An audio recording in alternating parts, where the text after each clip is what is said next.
जो भी छोटे और जो मुझसे बड़े जो भी कंपटीशन की तैयारी कर रहे हैं, वो सफल होना चाहते हैं, तो पढ़ाई को ध्यान से मन लगाकर पढ़ना पड़ेगा। ठीक है? अब आप चाहो कि मैं सफल भी हो जाऊँ और पढूँ भी ना, तो ऐसा इम्पॉसिबल है। ठीक है?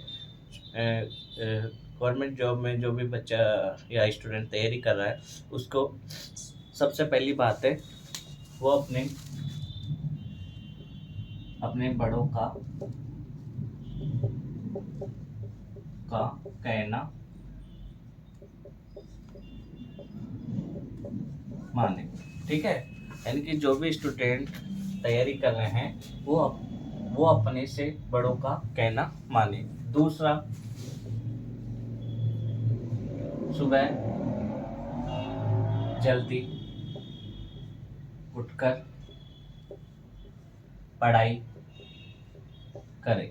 यानी कि दूसरी जो बात है, वो सुबह जल्दी उठकर पढ़ाई करें। तीसरी बात,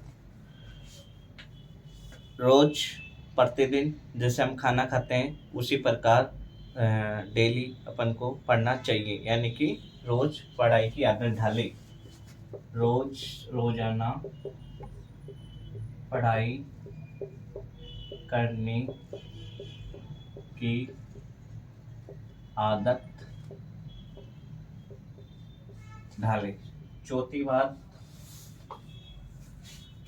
चौथी बात है, किसी विद्यार्थी या छात्र का कोई सा पेपर कमजोर होता है, तो उसी पेपर पर अपन ध्यान नहीं देते, तो वो सब्जेक्ट वीक हो जाता है।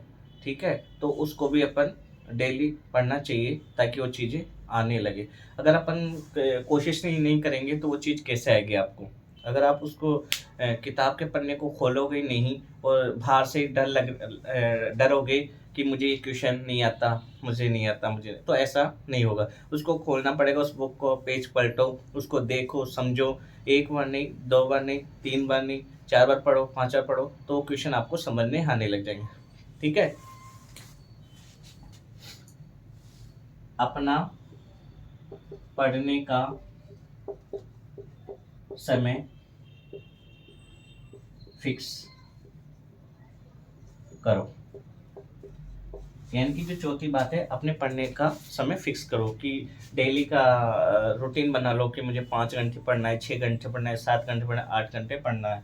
यानी कि आप जितना ज़्यादा पढ़ोगे, उतनी ज़्यादा आपको शिक्षा प्राप्त होगी, क्वेश्चन समझ में आएंगे, प्रश्न याद होंगे। ठीक है? जैसे एग्जाम्पल, चाय में जितनी चीनी डालेंगे उतनी ही मीठी होती है। उसी प्रकार पढ़ाई भी ऐसी चीज़ है। अगर पढ़ाई को हम कम समय देंगे, तो हमें कम ज्ञान प्राप्त होगा। अगर हम थोड़ा सा ज़्यादा टाइम देंगे, तो थोड़ा और ज़्यादा ज्ञान प्राप्त होगा। और जैसे जैसे आप टाइम बढ़ाते रहोगे स्टडी के, तो आपको ज्ञान भी ज़्यादा प्राप्त होगा। ठीक है? पांचवी बात है,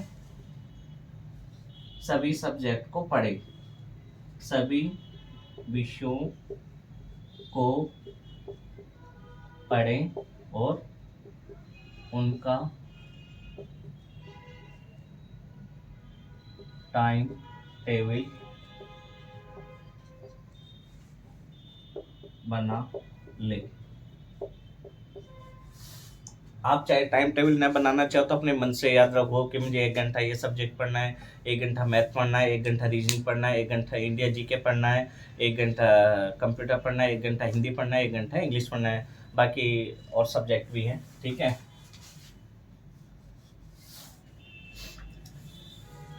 छठी बात है कि आपके माता पिता या आपसे बड़े भाई या बहन, अगर वो आपको पढ़ने के लिए कह रहे हैं, तो वो आप लोगों की वो आप लोगों को भविष्य के लिए ही कह रहे हैं। ठीक है? उनमें उनका कुछ फ़ायदा नहीं होता। वो चाहते हैं कि अपने बच्चे कामयाब हो जाए, अपना भाई कामयाब हो जाए, अपनी बहन कामयाब हो जाए। ठीक है? वो दिन रात मेहनत करके जो पैसा कमाते हैं, तो वो आपकी पढ़ाई के लिए ही लगाते हैं। उनको कुछ फ़ायदा नहीं होता। जो छात्र ऐसा समझते हैं कि उनको फ़ायदा होता है, तो ये उनकी भूल है और गलत सोच है। तो इसलिए मैं सभी से निवेदन करता हूँ कि अपने समय का सदुपयोग करें, दुरुपयोग ना करें। क्यों? क्योंकि आने वाला भविष्य में आपको परेशानियों का सामना करना पड़ेगा। ठीक है? और शिक्षा एक ऐसी चीज़ है, अगर शिक्षा को ग्रहण कर लोगे। शिक्षा का ज्ञान बहुत ज़रूरी है, इसलिए सभी अपने माता पिताओं को, भाई बहनों को, बड़ों को, छोटों को दुख ना पहुंचाए, इसलिए वो डेली पढ़ाई करें। छठा,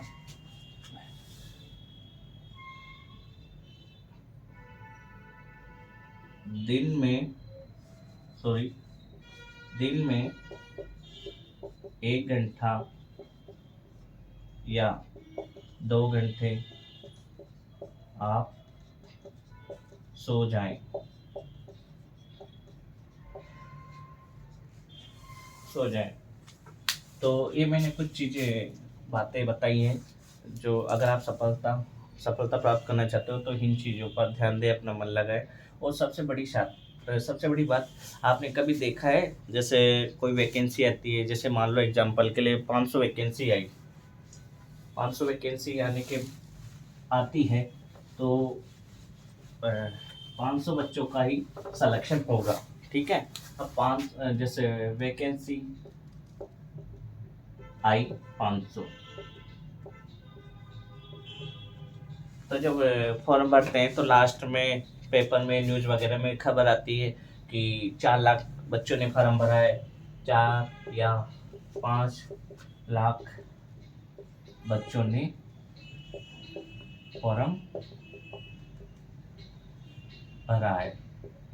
अब मैं आपसे एक चीज़ पूछना चाहता हूँ कि जो वैकेंसी 500 आई है और 4 या 5 लाख बच्चों ने फॉर्म भरा, क्या वो सभी सिलेक्शन होंगे? नहीं होंगे। उसमें वही सिलेक्शन होंगे जितनी वैकेंसी आई है, ठीक है। तो आजकल गवर्नमेंट, राज्य सरकार और केंद्र सरकार प्री मेन 2-2 एग्ज़ाम या 3-3 एग्ज़ाम करवाते हैं, तो उसमें फिर छँटनी होती है, ठीक है। अब जो मैंने कुछ चीज़ें बताई थी, जैसे सुबह जल्दी उठना और डेली पढ़ाई करना, अपने घंटे निश्चित करना पढ़ाई की, सभी सब्जेक्ट को ध्यान देना, वही स्टूडेंट इस में सफलता प्राप्त करता है। अब जैसे मान लो किसी ने असफल वाले व्यक्ति असफल वाले व्यक्ति कौन से होते हैं? कौन से होते हैं? पहला, जो छात्र ऐसा समझता है कि माँ बाप पैसे लगा रहे, भाई बहन पैसे लगा रहे, बहन पैसे लगा रहे, तो अपन को क्या करना है, पढ़ाई करके अपने कौन सा पैसे खर्च हो रहे हैं, वो व्यक्ति फेल होता है। जो पढ़ाई को समय नहीं देता, जो पढ़ाई को समय नहीं देता, फॉर्म तो भर दिया और पढ़ाई बिल्कुल नहीं की, और पढ़ाई बिल्कुल नहीं की, पढ़ाई बिल्कुल नहीं की। तीसरा, 2 दिन पढ़ाई की, 4 दिन पढ़ाई छोड़ दी। चौथा, मन में नेगेटिव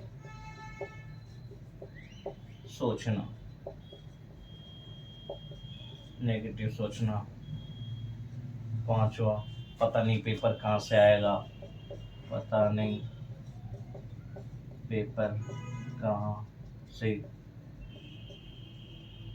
आएगा। जो लोग असफल होने वाले व्यक्ति कौन से होते हैं? जो पढ़ाई को समय नहीं देते, और दूसरा, फार्म तो भर दिया लेकिन पढ़ाई एक दिन भी नहीं करी, और तीसरा, 2 दिन पढ़ाई की, 4 दिन पढ़ाई नहीं की, तो वो लोग भी असफल होते हैं। और पांचवा, मन में नेगेटिव सोचना कि मेरे फैमिली में कोई जॉब नहीं लगा है, मेरे से बड़ा भाई जॉब नहीं लगा, या तो वो स्टूडेंट या छात्र गलत सोचते हैं। ये जरूरी नहीं कि अपन से जो बड़े हैं वो तैयारी करें, जॉब नहीं लग पाए, ये सबका लक की बात और किस्मत की बात होती है, ठीक है। कभी कभी ये देखा होगा, मैंने भी 1-2 एग्जांपल देखे हैं कि बड़ा भाई तैयारी करता है, वो लग नहीं पाता, और छोटा भाई पढ़ता है, वो लग जाता है। तो ठीक है, तो अपने मन से ये थिंकिंग निकालें कि नेगेटिव सोच कि मैं जॉब नहीं लग सकता, अगर आपने मेरे बताई हुई चीज़ें को ध्यान दोगे तो आप सफल ज़रूर होंगे। तो इसमें मैं वो चीज़ बताना चाह रहा हूँ कि जो वैकेंसी आती है 500, उसमें जो लास्ट में प्रोसेस है प्री मेन होने के बाद जो बच्चे छँटते हैं, तो वो 500 स्टूडेंट सेलेक्ट होते हैं। ठीक है? तो इसलिए मैंने जो चीज़ें बताई आप उन पे ध्यान दो। नियमित रोज़ाना पढ़ाई करें, सभी सब्जेक्टों को पढ़ाई से ध्यान दें, सभी सब्जेक्ट को टाइम दें, ठीक है? 1-1 घंटा, 2-2 घंटा वो आपके ऊपर डिपेंड करता है, ठीक है? जितनी आप ज़्यादा पढ़ाई करोगे, तो शिक्षा आपको उतनी ही मिलेगी और क्वेश्चन याद होंगे।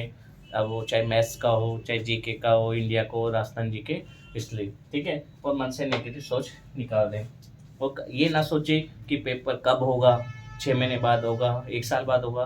देखो, जो आपने फार्म भरा है तो एग्ज़ाम ज़रूर होगा। आप अभी से तैयारी स्टार्ट रखें तो आपकी प्रिपरेशन अच्छी होगी, तैयारी अच्छी होगी और आप सफलता प्राप्त कर सकते हैं। अब मैं सोचूँ कि मैंने आज फार्म भर दिया, 6 महीने में एग्ज़ाम होगी, पढ़ लेंगे, तो ऐसे करते-करते आपका समय निकल जाएगा और एक दिन एग्ज़ाम आ जाएगी और उसमें आप क्या करोगे, फिर सोचोगे ये क्वेश्चन मुझे नहीं आ रहा, तुक्का मारोगे, हैं? तो तुक्का मारने से क्या होगा, वो क्वेश्चन गलत होगा और क्वेश्चन गलत होगा तो नेगेटिव मार्किंग में चला जाएगा और वो बच्चा फेल हो जाएगा, ठीक है? तो इसलिए और नेगेटिव कम से कम करें। यानी कि मेरा तो कहना यह है कि क्वेश्चन नेगेटिव मार्किंग हो, उसमें जो क्वेश्चन आपको आए वही क्वेश्चन करें, ज़्यादा ना करें। और तुक्का मारने जो कन्फ्यूज़ वाले क्वेश्चन होते हैं, तुक्का मारते हैं, वो छात्र ध्यान ये बिल्कुल ना करें। ना तो गलत क्वेश्चन पे आंसर पे टिक लगाएँ, ना ही तुक्का मारें। इसलिए वो असफल होने का कारण भी है। तो ठीक है, तो मैं बस यही कहना चाहूँगा अपने बड़ों का, भाई-बहनों का, आपसे जो बड़े भाई हैं, बहन हैं, माता-पिता हैं, जो भी आपके लिए दिन-रात मेहनत करके आपके लिए पढ़ाई में जो पैसा खर्च कर रहे हैं, उसका सदुपयोग करें, दुरुपयोग ना करें, नहीं तो आपको भविष्य में परेशानियों का सामना करना पड़ेगा, ठीक है? सबका माइंड एक जैसा होता है, बस बात है पढ़ाई की। अगर आप रेगुलरली पढ़ाई करते हैं, तो एक दिन सफलता ज़रूर प्राप्त कर लेंगे, ठीक है? ओके, बाय-बाय, राम-राम जी।